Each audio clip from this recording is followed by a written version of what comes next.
अंबरनाथ नगर परिषदेत अधिकाऱ्यांच्या अनुपस्थितीच्या मुद्द्यावरून शिवसेना भाजप पुन्हा आमनेसामने आले आहेत. मुख्याधिकारी कार्यालयामध्ये नसल्यानं भाजप नगरसेवकांनी त्यांच्या रिकाम्या खुर्चीला हार घालत आंदोलन केलं आणि सक्षम अधिकारी देण्याची मागणी केली आहे. तर या आंदोलनानंतर शिवसेनेचे ज्येष्ठ नगरसेवक राजेंद्र वाळेकर यांनी भाजपवरती टीडीआर घोटाळ्याच्या फायलींसाठी दबाव टाकत मुख्याधिकाऱ्यांना टार्गेट केल्याचा गंभीर आरोप केलाय. त्यामुळे महायुतीत वाद आता उघडपणे समोर आलेला असून अंबरनाथमधील राजकीय वातावरण हे चांगलंच तापलंय.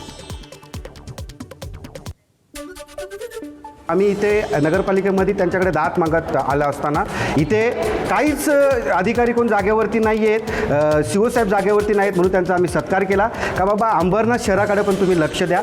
आज नगरपालिका म्हणजे एक प्रकारे पूर्ण स्मशानभूमी झाल्यासारखी असं मला वाटतंय, कारण की एकही अधिकारी नाही आहे. यांना भावली म्हणून कोणाला तरी नाचवायची जी पद्धत असते, आमचे जे बसलेले काही आहेत, आता तुम्ही बघितलं असाल, आजही बाईट बघितली असेल तुम्ही, त्यांना असं वाटतं का सीओ यांच्या बोटावर नाचले पाहिजे. ते प्रशासकीय अधिकारी आहेत, ते कोणाचे नसतात, त्यांना शहरासाठी निवडलेलं असते आणि ते प्रशासन असल्यामुळं ते सगळ्या पक्षाला घेऊन काम करत असतात. तर प्रत्येक वेळेस काही लोकांनी मला वाटतं अंबरनाथ शहरामध्ये सुपारी घेतली आणि त्यांना टार्गेट केलं जाते.